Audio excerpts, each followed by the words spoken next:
Good morning अभिषेक। देखिए, मुझे लग रहा है कि अडानी ग्रुप कंपनीज में जितनी भी बिकवाली होनी थी हिडनबर्ग रिपोर्ट के कारण, वो तो ऑलरेडी हो चुकी है। अभी बाजार आगे का ग्रोथ मोमेंटम देखेगा कि इन सारी कंपनीज में ग्रोथ वापस कैसे आता है।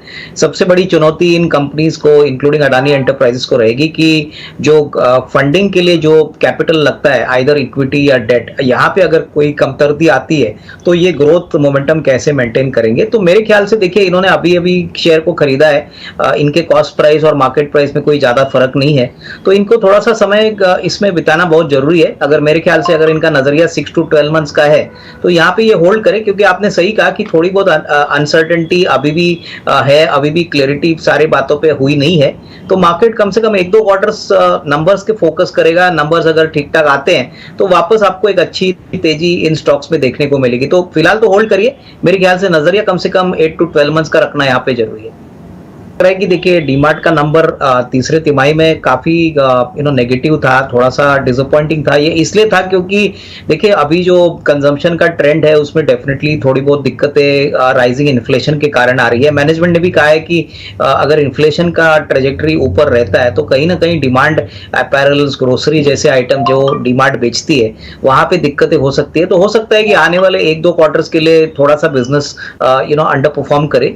लेकिन अगर लॉन्ग टर्म नजरिया देखें तो मुझे लग रहा है कि रिटेल के लिए बहुत बड़ा अपॉर्चुनिटी है।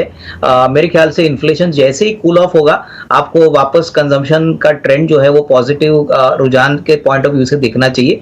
तो करीबन 6 to 12 मंथ्स का टाइम फ्रेम लेके यहाँ पे होल्ड करे। मुझे लग रहा है कि अभी फिलहाल तो इसमें कोई एवरेजिंग ना करे, लेकिन अगर थोड़ा सा और प्राइस गिर जाता है तो डेफिनेटली इसमें एक एवरेजिंग हम कर सकते हैं। लेकिन मेरे ख्याल से ये मार्च के बाद के रिजल्ट्स के बाद ही करना चाहिए, जब पूरे साल का नंबर आएगा, मैनेजमेंट की कमेंट्री आएगी, और तब तक मेरे ख्याल से जिनके पास है वो होल्ड करें। टाइड वाटर ऑयल ये लुब्रिकेंट प्लेयर है, और लुब्रिकेंट की सारी कंपनीज अगर हम दिसंबर क्वार्टर देखें तो कहीं ना कहीं इनका जो रॉ मटेरियल कॉस्ट है, बेस ऑयल का जो खर्चा है, वो काफी सिग्निफिकेंटली बढ़ा है।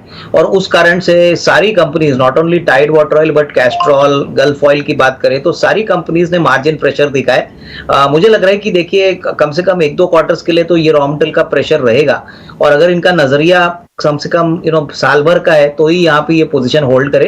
टाइड वाटर ऑयल में और एक दिक्कत है कि वो इलिक्विड काउंटर है, बहुत कम लिक्विडिटी इस काउंटर में है, इसलिए जो आस्क और बिड के जो प्राइसेस होते हैं वो भी काफी डिफर होते हैं। तो मेरे ख्याल से इनको कम से कम 12 मंथ्स का नजरिया लेके यहाँ पे होल्ड करना चाहिए। देखिए, कंपनी तो अच्छी है, लेकिन नियर टर्म में ये जो हेडविंड्स है raw material point of view से, ये थोड़े से कंपनी के मार्जिन को प्रेशर में डाल सकते हैं। तो नजरिया कम से कम 8 से 12 महीने का रखिए, और तभी हो सकता है कि इनको एक अच्छा रिस्क रिवॉर्ड मिले।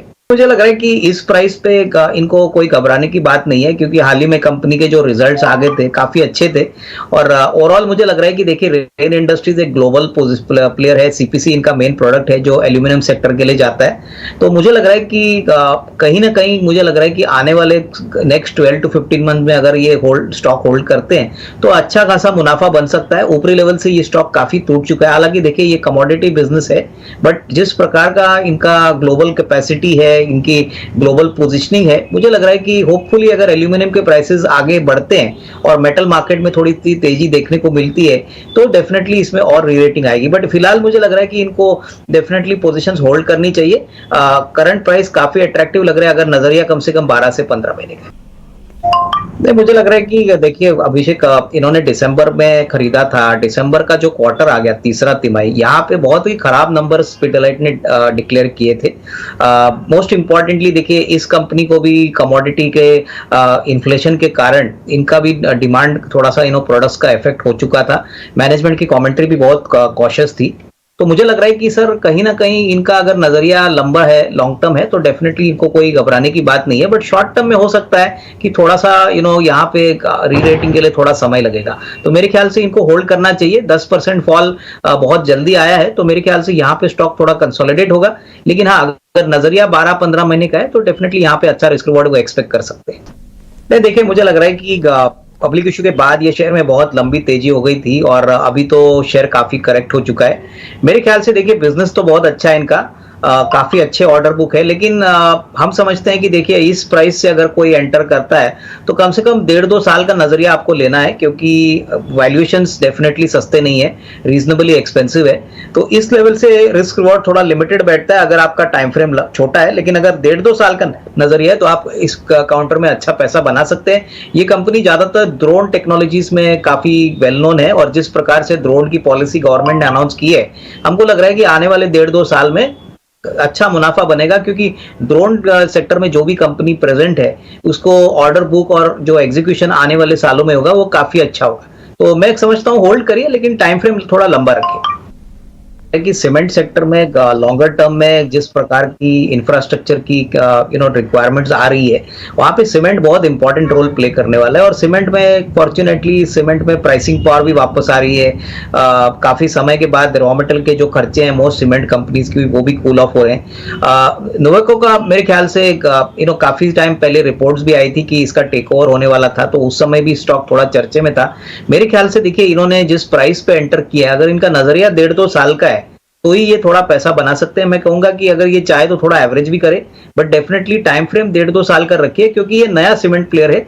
अगर आप इस कंपनी को अंबुजा सीमेंट्स, एसीसी या दूसरे दिग्गज कंपनीज के साथ कंपेयर करेंगे तो वो शायद ठीक नहीं रहेगा, क्योंकि यहाँ पे इनका कैपिटल कॉस्ट भी काफी सिग्निफिकेंटली हाई है, और most importantly in the near term कोई बड़ी अपसाइड आएगी ऐसा लग नहीं रहा है। लेकिन हाँ, अगर 1.5-2 साल का टाइम फ्रेम लेके ये निवेशित रहते हैं तो डेफिनेटली मुनाफा जरूर कमा सकते हैं। लग रहा है कि केमिकल सेक्टर में अभी जिस प्रकार के नतीजे सारी बड़ी कंपनीज दिखा रहे हैं, जैसे कि दीपक नाइट्राइट है, नवीन फ्लोरिन है, आरती इंडस्ट्रीज है, मुझे लग रहा है कि देखिए जो बड़ी चाल थी वो तो अभी खत्म हो चुकी है, और सारे केमिकल कंपनीज को आप प्रोडक्ट बेस के हिसाब से आपको देखना है। वैलिएंट ऑर्गेनिक्स का जो प्रोडक्ट लाइन है वहां पे हमने देखा है कि बहुत सारा प्राइस इरोजन ऑलरेडी हो चुका है, और वही चीज शेयर के प्राइस में फैक्टर इन हो चुकी है। इनका शेयर का प्राइस काफी सिग्निफिकेंटली घटा है, तो मेरे ख्याल से देखिए इनकी क्वांटिटी भी कोई बड़ी नहीं है, 5 शेयर है और ऑलमोस्ट 1600 का 400 रुपया हो चुका है। तो मुझे नहीं लगता है कि कोई बड़ी अपसाइड यहाँ पे आएगी। ये मैं इनको एवरेज करने की भी राय नहीं दूंगा, क्योंकि डेफिनेटली जब शेयर इतना ज्यादा भारी गिरता है तभी एवरेजिंग का कुछ मतलब होता नहीं है। तो मेरे ख्याल से कोई दूसरा विकल्प बैंकिंग में या टिपिकली कैपिटल गुड सेक्टर में अगर ये चाहे तो इन्वेस्ट कर सकते हैं। बैंकिंग में जैसे हमने आपको शो पे कहा है कि आईडीएफसी फर्स्ट काफी अच्छा लग रहा है। अगर कैपिटल गुड्स में मीडियम साइज प्लेयर है तो एक्शन कंस्ट्रक्शन नाम की कंपनी है, तो वहां पे ये कैपिटल थोड़ा सा शिफ्ट कर लीजिए, ताकि मुझे लग रहा है कि जितना भी नुकसान इनका हो गया है वो थोड़ा बहुत ये रिकवर करके एक छोटा मुनाफा एक रीजनेबल टाइम में कमा सकते हैं। नहीं, मुझे लग रहा है कि देखिए इनकी क्वांटिटी बहुत छोटी है, तो मैं समझता हूं कि इनको होल्ड करना चाहिए। क्लियरली रिलायंस में जो ट्रिगर्स है वो उनके रिटेल बिजनेस और टेलीकॉम बिजनेस से रिलेटेड है। मुझे लग रहा है कि अगर इन्होंने इतना समय इस स्टॉक में निवेशित रहा है तो मेरे ख्याल से और 1 साल 1.5 साल अगर ये रहते हैं तो मेरे ख्याल से देखिए जियो का भी पब्लिक इशू आने वाला है, रिटेल बिजनेस का भी वैल्यू अनलॉकिंग होने वाला है, प्लस ओवरऑल बिजनेस पोटेंशियल आने वाले 1.5-2 साल में काफी स्ट्रांग लग रहा है।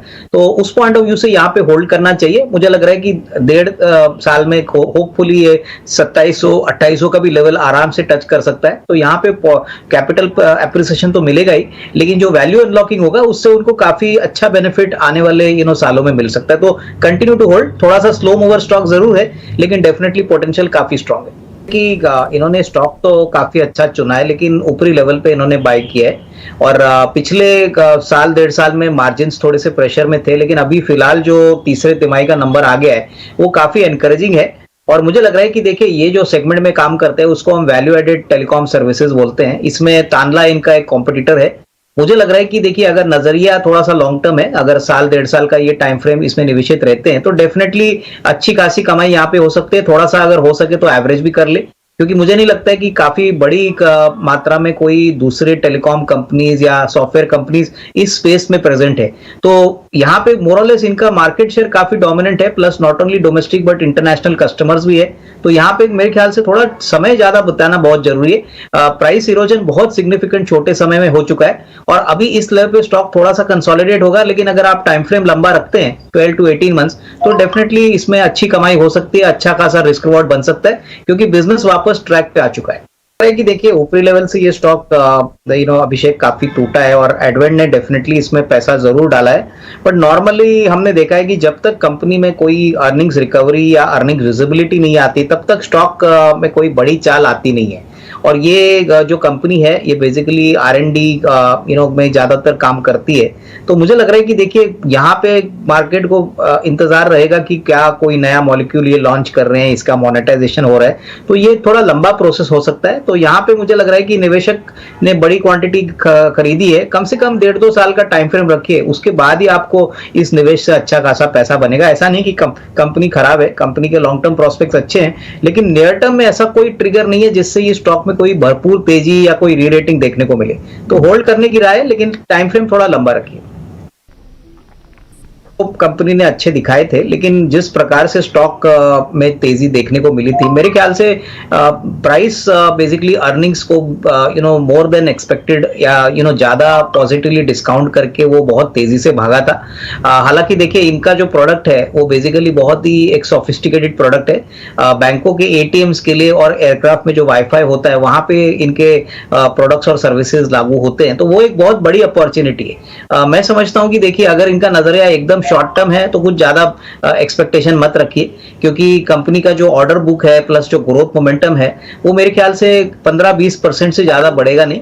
तो डेफिनेटली लॉन्ग टर्म में अगर ये चाहे तो थोड़ा सा एवरेज कर सकते हैं और नजरिया मीडियम टू लॉन्ग टर्म रखिए, क्योंकि देखिए ऐसे स्टॉक्स में जब ऐसी गिरावट आती है तभी वापस उसको रिकूप करने में थोड़ा समय जरूर लगता है। तो मैं समझता हूं कि यहाँ पे लॉस मत बुक करिए, अगर हो सके तो एवरेज करिए और मिनिमम 1.5-2 साल का टाइम फ्रेम लेके यहाँ पे होल्ड करिए।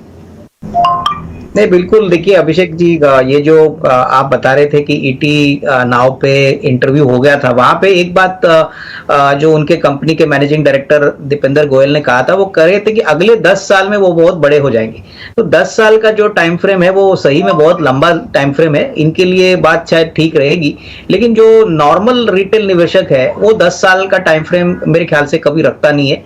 उसको नियर टर्म में साल 2 साल या 3 साल का टाइम फ्रेम लेके ही काम करना पड़ता है। तो इस समय तक तो मुझे लगता नहीं कोई बड़ी अपसाइड आएगी। और सबसे बड़ी बात आपने सही कहा कि ऐसे काफी अच्छे विकल्प बाजार में अवेलेबल है जहां पे अर्निंग विजिबिलिटी अच्छी है, ऑर्डर बुक अच्छी है, वैल्यूएशंस भी आपके फेवर में है। यहाँ पे तो कंपनी ने अभी तक कामकाजी मुनाफा कमाया नहीं है, तो आप अंदाजा लगा सकते हो कि profitable growth, at least bottom line growth आने में काफी समय लगेगा। तो मेरे ख्याल से इन्होंने 65 में लिया, अभी भाव करीबन 55 रुपए चल रहा है, तो एक थोड़ा सा लॉस बुक करके कोई दूसरे सेक्टर में निवेश करिए, जैसे कि बैंकिंग है, ऑटो है, ऑटो कंपोनेंट्स है। मुझे लग रहा है कि देखिए नॉर्मली रिटेल इन्वेस्टर्स जो मार्केट से रियलिस्टिकली जो काम नहीं करते वो प्योरली मोमेंटम के साथ जाते हैं। तो मेरे ख्याल से मोमेंटम से ज्यादा आप ऐसी कंपनीज में निवेश करिए जहां पे अर्निंग्स विजिबिलिटी है। तो मैं वही दोहराऊंगा कि अच्छी कंपनियां जहां पे विजिबिलिटी है वहां पे पैसा लगाइए। जोमेटो में मुझे लग रहा है कि बिजनेस चलता रहेगा, लेकिन मुनाफा कब आएगा ये कहना बहुत मुश्किल है। नहीं, मुझे लग रहा है कि देखिए दिवीज लैब में एटलीस्ट आने वाले 1-2 क्वार्टर्स चैलेंजिंग रहेंगे। पिछले क्वार्टर भी काफी खराब नंबर्स आए थे, मैनेजमेंट की कमेंट्री भी थोड़ी सी कॉशियस थी। ऐसा नहीं है कि कंपनी आगे बाउंस बैक नहीं करेगी, बट कम से कम 1-2 क्वार्टर, मार्च क्वार्टर और जून क्वार्टर में हमको लग रहा है कि थोड़ी सी दिक्कतें रहेंगी, मार्जिन प्रेशर रहेगा। तो नजरिया कम से कम मीडियम टर्म रखिए, क्योंकि देखिए ऐसे स्टॉक्स जब डाउन टर्न में आते हैं तभी रिकवरी के लिए थोड़ा समय लगता है। अर्निंग्स रिकवरी अगर फास्ट होती है और स्ट्रॉन्ग अर्निंग ट्रेजेक्ट्री आती है तो ही स्टॉक में आपको रीरेटिंग देखने को मिलेगी। तो यहाँ पे थोड़ा लंबा समय निवेशित रहना जरूरी है, क्योंकि शॉर्ट टर्म में ऐसा कोई बड़ा ट्रिगर नहीं है जिससे कि कोई बड़ा री-रेटिंग स्टॉक में इमीडिएटली हो। तो लॉन्गर टर्म में पैसा बनेगा, बट शॉर्ट टर्म में थोड़ा अंडर परफॉर्मेंस इस स्टॉक में आपको देखने को मिल सकता है। नहीं, देखिए मुझे लग रहा है कि विप्रो में अभी भी दिक्कतें प्रेजेंट रहेगी, और मुझे लग रहा है कि देखिए जो मार्च का क्वार्टर आने के बाद जो पूरे साल का नंबर आएगा, मैनेजमेंट की जो कमेंट्री आएगी और जो डिमांड आउटलुक का ट्रेजेक्ट्री हमको पता चलेगी, उसके बाद ही एक नियर टर्म का ट्रेंड बनेगा। मेरे ख्याल से अभी तो फिलहाल मुझे नहीं लग रहा है कोई बड़ा नियर टर्म ट्रिगर है, क्योंकि अभी भी जो हेडविंड्स यूएस यूरोप में है वो काफी सिग्निफिकेंटली नेगेटिव है।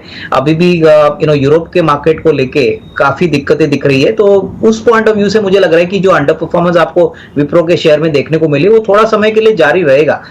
मुझे नहीं लगता है कि विप्रो में कोई वैल्यू प्रपोजिशन या कोई वैल्यू बाइंग अभी होनी होनी चाहिए। तो थोड़ा सा इंतजार करिए, मेरे ख्याल से एक मार्च के रिजल्ट्स आने के बाद एक फ्रेश रिव्यू ले सकते हैं, लेकिन डेफिनेटली इस लेवल से अभी डाउन साइड मोरलेस कैप्ड है, ऊपरी लेवल से ये स्टॉक काफी टूटा है। तो जो निवेशक खरीदना चाहते हैं, मेरे ख्याल से मार्च नंबर जब मिड अप्रैल या अप्रैल एंड तक आएंगे, तभी डेफिनेटली थोड़ी सी और सर्टेनिटी मिलेगी कि आने वाला साल कैसा है।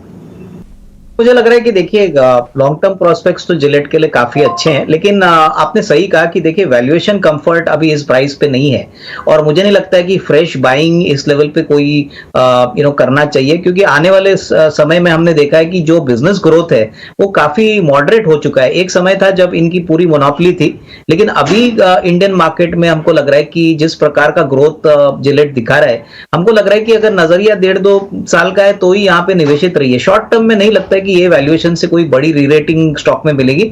मेरे ख्याल से देखिए इन्होंने बहुत निचले लेवल पे स्टॉक खरीदा है, तो कम से कम 20% मुनाफा वसूल करके वो पैसा और किधर वो लगाते हैं तो डेफिनेटली रिस्क रिवॉर्ड अच्छा होगा। और दूसरी बात, जो कैपिटल उन्होंने इस कंपनी में डाला है वो भी रिकवर हो जाएगा, तो उसका मतलब जो बैलेंस क्वांटिटी शेयर्स इनके रहेंगे वो पूरी तरह से मुफ्त हो जाएंगे। तो मेरे ख्याल से ऐसी स्ट्रेटेजी इन्वेस्टर को फॉलो करना चाहिए, क्योंकि नियर टर्म में तो कोई बड़ी अपसाइड आएगी ऐसा लगता नहीं है। हालांकि 2-3 साल में डेफिनेटली एक अच्छा रिस्क रिवॉर्ड बन सकता है।